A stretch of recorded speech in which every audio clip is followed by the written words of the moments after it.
Hello students, इस video में हम लोग आपके टिश्यू चैप्टर का सेकंड पार्ट स्टार्ट करेंगे, that is animal tissue. Last time मैंने आपको प्लांट टिश्यू कंप्लीट कराया था, तो चलिए देखते हैं एनिमल टिश्यू में आपको क्या पढ़ना है। जैसा कि आपको बताया गया था कि टिश्यू वर्ड का मतलब क्या है, a group of cell which together perform a particular function, उसे हम टिश्यू कहते हैं। टिश्यू वर्ड बताया गया था आपको, बिचेट ने दिया था। टिश्यू की स्टडी जो बायोलॉजी की ब्रांच करती है उसके लिए वर्ड हिस्टोलॉजी यूज़ किया था, ठीक है। हमने बताया था हिस्टोलॉजी वर्ड को मेयर ने दिया था, और यहाँ पर मैं आपको बता रही हूँ एनिमल हिस्टोलॉजी का फादर भी बिचेट ही है। अब चलो मेन टॉपिक पर आते हैं।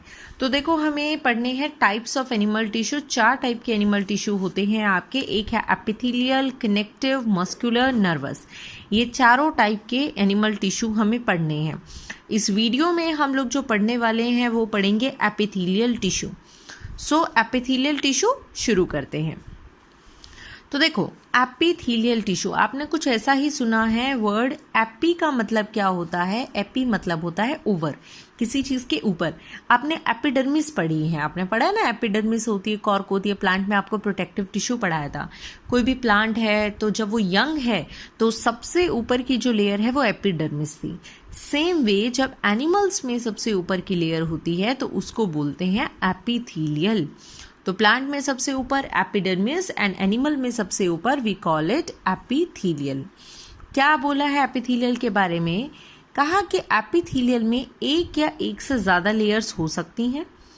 किसी भी बॉडी पार्ट को कवर करना, चाहे बाहर से कवर हो रहा हो चाहे अंदर से कवर हो रहा हो, तो उसको जो कवर करने का काम है वो एपिथेलियल करेगा। मतलब मैं आपको एक एग्जांपल देती हूँ। मान लीजिए ये आपकी बॉडी और है, तो इस बॉडी के जो पूरी तरफ आउटर तरफ जो कवर है वो भी एपिथेलियल है। और अगर ये कोई ऑर्गन है तो इस ऑर्गन के सिर्फ ऊपर ही नहीं बल्कि इसके अंदर भी, अंदर की तरफ से भी इसको जिसने कवर किया हुआ है वो कौन है? वो एपिथेलियल है।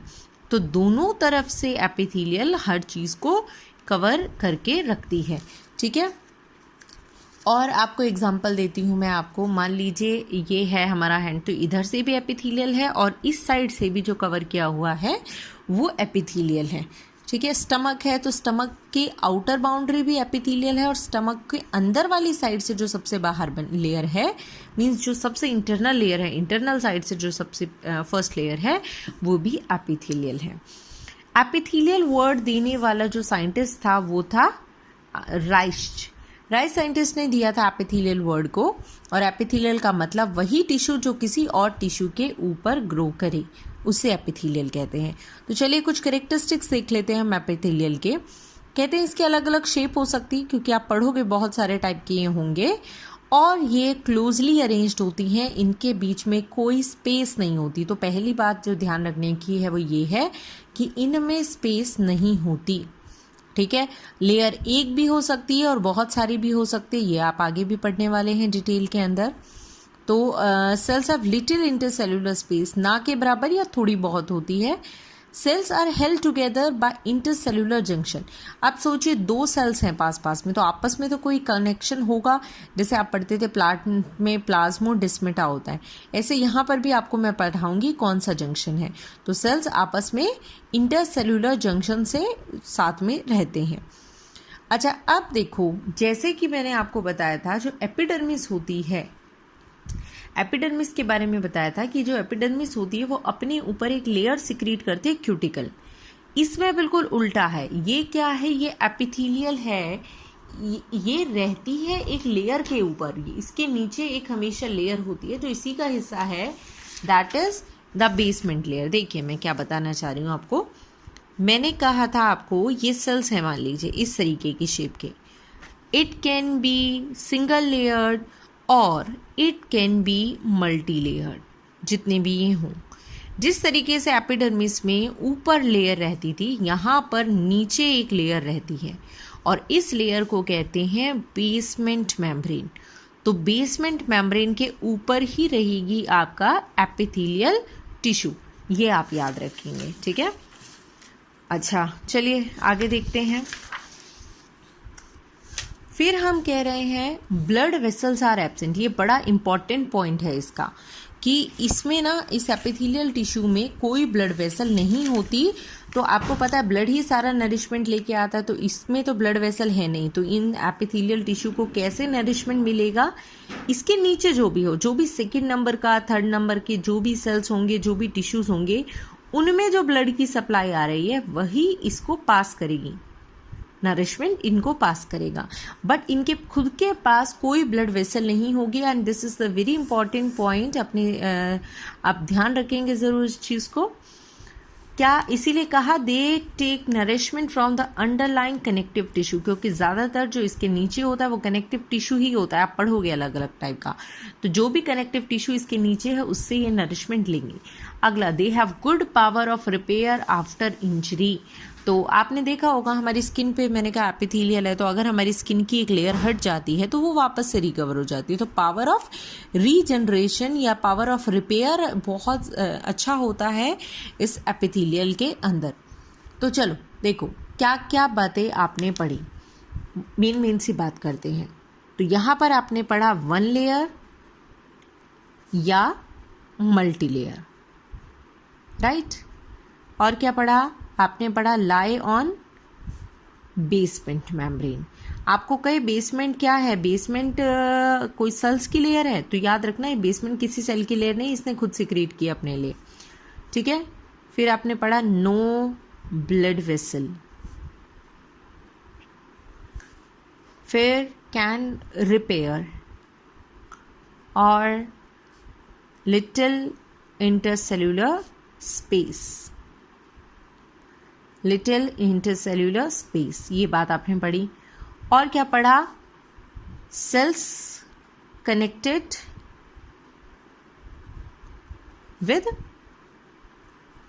Various junctions. ये जंक्शंस क्या है? जहां दो सेल्स मिलते हैं उनको जंक्शंस कहते हैं।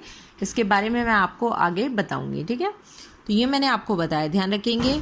वन लेयर और मल्टी लेयर बेसमेंट मेम्ब्रेन के ऊपर रह रहे हैं, ब्लड वेसल इनके पास कोई नहीं है, रिपेयरिंग सिस्टम है, इंटरसेल्युलर स्पेस इसमें बहुत थोड़ा है,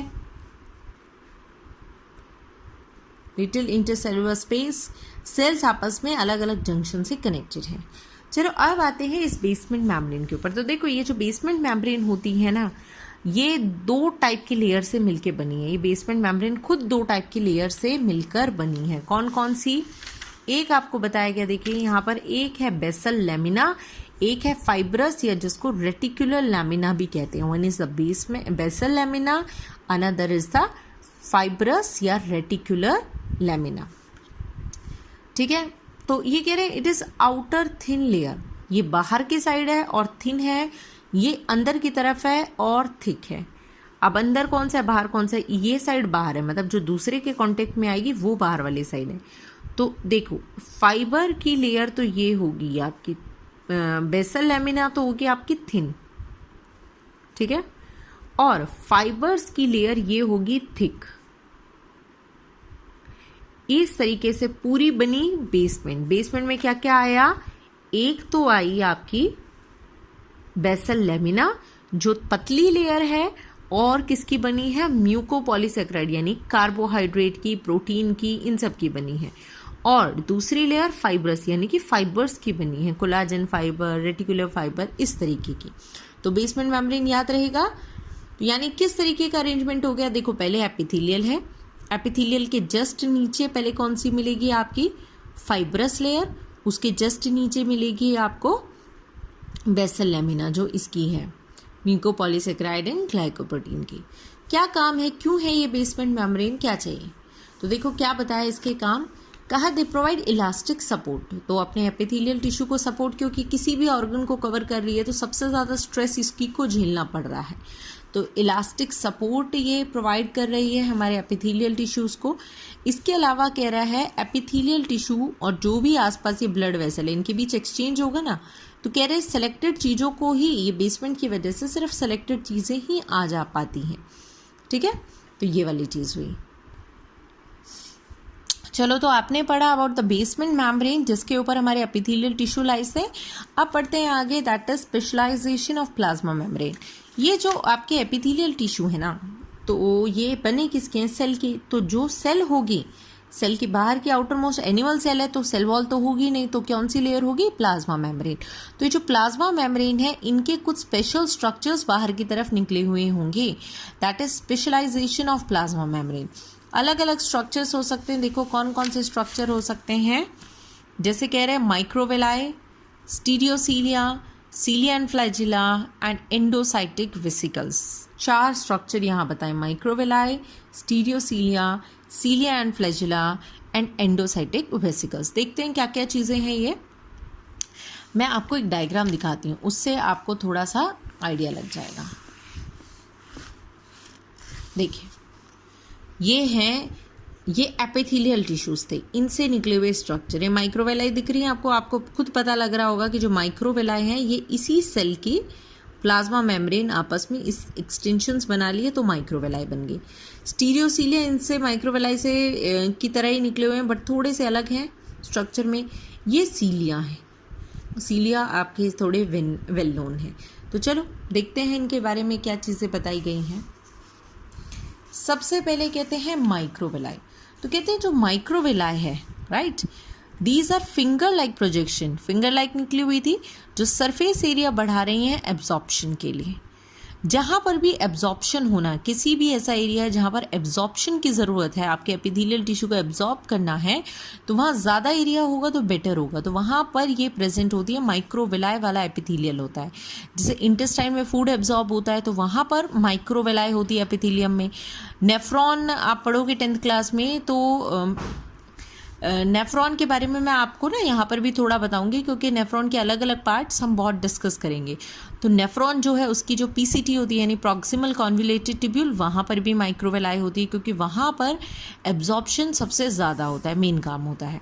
ठीक है, तो याद रखेंगे। सो माइक्रोवेलाई क्या है? फिंगर लाइक प्रोजेक्शंस है जो उस जगह के एपिथेलियल में होता है जहाँ पर एब्जॉर्प्शन ज़्यादा करना है।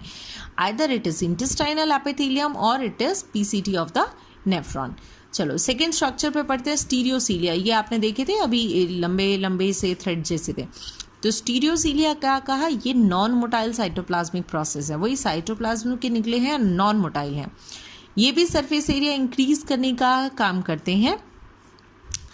ठीक है, अब ये क्या बताया, ये कहाँ पाए जाते हैं? जैसे एपिडिडाइमिस या वास डिफरेंसेस। एपिडिडाइमिस और वास डिफरेंसेस जो हैं ये मेल रिप्रोडक्टिव पार्ट के अंदर होते हैं। मेल की जो स्पर्म निकलने के बाद जो डक्ट होती है, पाइप होती है जो उसको कैरी करके लेके आती है, ये उस हिस्से में है। तो माइक्रोवेलाई एब्जॉर्प्शन के लिए सरफेस एरिया बढ़ा रहे हैं, ये सरफेस एरिया बढ़ा रहे हैं बट नॉट फॉर एब्जॉर्प्शन, ये ध्यान रखेंगे। ठीक है, नेक्स्ट सीलिया एंड फ्लैजिला। सीलिया आप जानते हैं छोटे छोटे स्ट्रक्चर्स होते हैं, ठीक है, मोटाइल होते हैं। फ्लैजिला लंबे होते हैं, ये भी मूवमेंट में हेल्प करते हैं। तो इस तरीके के अगर स्ट्रक्चर हो जो मोबाइल हो, यानी मोटाइल कहें या मोबाइल कहें, दोनों का मतलब मूवमेंट ही होता है, तो वहाँ होता है सीलिया फ्लैजिला। अब ये सीलिया फ्लैजिला मूव कर सकते हैं, तो यानी ऐसी जगह होंगे जहाँ मूवमेंट की ज़रूरत है। तो मान लीजिए मैं आपको एक एग्जाम्पल देती हूँ। मानो ये एक डक्ट है और इस डक्ट से कुछ चीज़ हमें आगे की तरफ ऐसे पास करनी है। यहाँ पर इसके जो एपिथेलियल टिश्यू होंगे, इसके जो सरफेस पे एपिथेलियल प्रेजेंट होंगे, उन पे होंगे सीलिया, इस तरीके के सीलिया होंगे। ठीक है, सीलिया होने से क्या एडवांटेज मिलेगा, अभी हम इसको डिस्कस करते हैं। ये देखिए, मान लीजिए दोनों तरफ इस तरीके से एपिथेलियल थी डक्ट पे और इनके ऊपर प्रेजेंट है इस तरीके से सीलिया। तो जैसे ही कोई मटेरियल इस तरीके से क्रॉस करने लगेगा तो ये सारे सीलियाँ उनको ब्रश की तरह मूव करके उनको एक डायरेक्शन में भेज देंगे। तो ये काम है सीलिया का। तो सीलिया क्या करता है? एक डायरेक्शन में मूवमेंट कराता है। तो ऐसी जगह सोचिए जहाँ पर किसी चीज़ को एक तरफ मूव करवाना हो। तो इसका सबसे बेस्ट एग्जाम्पल है, जैसे फीमेल रिप्रोडक्टिव ट्रैक्ट की बात करें तो वहाँ पे जो फैलोपियन ट्यूब होती है उसमें ओवम को पास करना है। तो ओवम को पास कर रहे, ओवम जो है वो यूट्रस में ही जाए। देखो इस तरीके का स्ट्रक्चर होता है, राइट। तो यहाँ पर इस तरीके का आपको देखने को मिलेगा कि जब ओवम यहाँ से, ओवरी से निकल के ओवम यहाँ पास होता है तो ज़रूरत है कि ये ओवम जो है वो यूट्रस में पास हो जाए। ये सही जगह है उसके लिए, ओवम के लिए। तो इस ओवम को यहाँ तक डायरेक्शन देने के काम इस फैलोपियन ट्यूब में प्रेजेंट ये सीलिया ही करते हैं। सेम वे मेल्स के वास्ट डिफरेंसेस में भी होती है ताकि वो स्पर्म को भी एक डायरेक्शन में मूव करवा सके। अब आप कहेंगे ये सीलिया का एग्जाम्पल है, व्हाट अबाउट फ्लैजिला? फ्लैजिला के एग्जाम्पल की अगर हम बात करें तो क्या हो जाता है, अगर हम स्ट्रक्चर बात करें, स्ट्रक्चर ऑफ स्पर्म, तो स्पर्म के स्ट्रक्चर में अगर हम बात करें तो जो टेल होती है, इतना तो आप लोगों ने सुना हुआ होगा, टेल होती है जिसकी मदद से स्पर्म है वो मूव कर पाता है, मोटाइल होता है। तो इस तरीके के जो देखिए, इस तरीके का जो टेल वाला स्ट्रक्चर है वो टेल इज अ फ्लैजिला। तो ये एक सेल का ही पार्ट है, तो फ्लैजिला का एग्जाम्पल वो हुआ। Next is the endocytic vesicle. ये अलग अलग टाइप की वेसिकल्स हो सकती है। एंडोसाइटिक मतलब होता है किसी भी चीज़ को लेना, तो कोई सेल का ऐसा स्ट्रक्चर जो किसी चीज़ को खाने में, लेने में मदद करे, सॉलिड आइटम को, तो उसे एंडोसाइटिक वेसिकल कहते हैं। किसी लिक्विड आइटम को इनटेक करने में हेल्प करे उसे पिनोसिटिक वेसिकल कहते हैं। वेसिकल मतलब सिंपल एक राउंड सा स्ट्रक्चर है। अमीबा फूड डाइजेस्ट करता है, उसमें आपने देखा भी होगा। और जब सेल उसको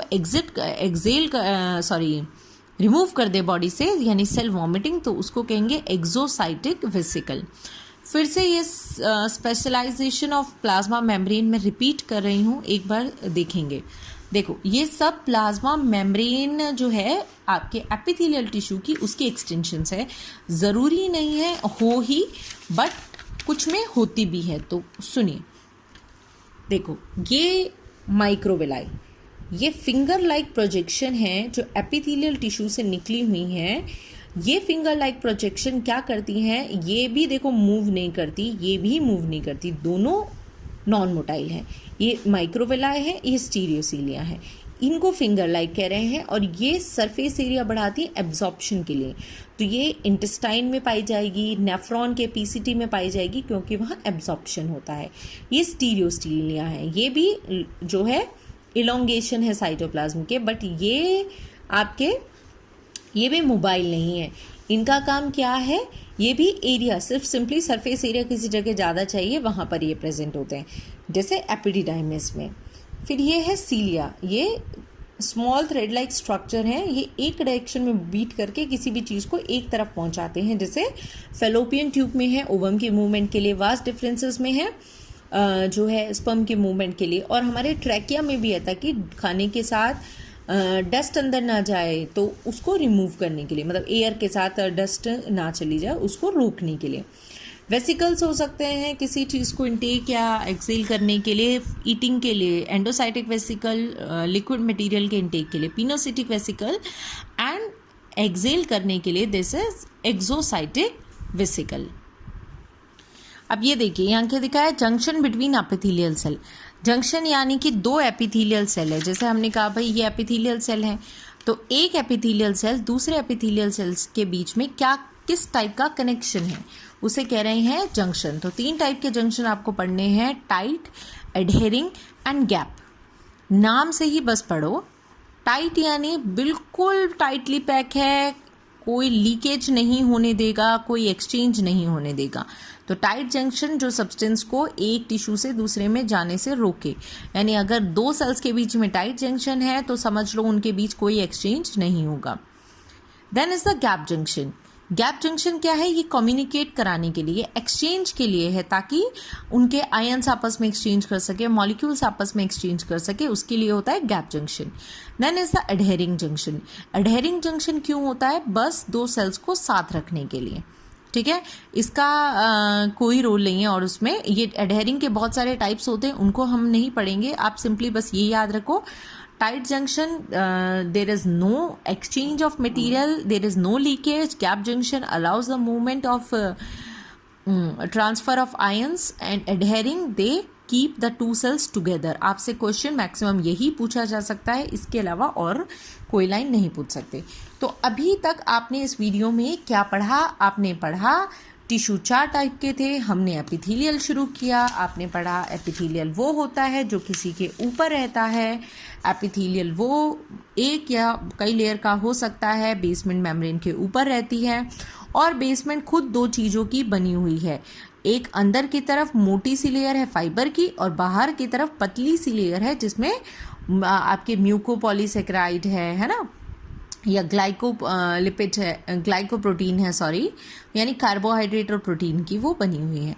इनके पास ब्लड वेसल नहीं है, अपने नीचे वाले जो भी कनेक्टिव टिश्यू हैं उनसे ही ये नरिशमेंट लेती है और बेसमेंट मेम्ब्रेन इसको स्ट्रेंथ प्रोवाइड करने के अलावा सेलेक्टेड चीज़ों को ही इनके अंदर आने देती है। इन बीच में बहुत लिटिल इंटरसेल्युलर स्पेस होती है और अलग अलग जंक्शन जैसे tight junction, gap junction, adhering junction से ये सेल्स आपस में कनेक्टेड होते हैं और इन सेल्स की कुछ प्रोजेक्शंस भी निकली हुई हो सकती हैं जैसे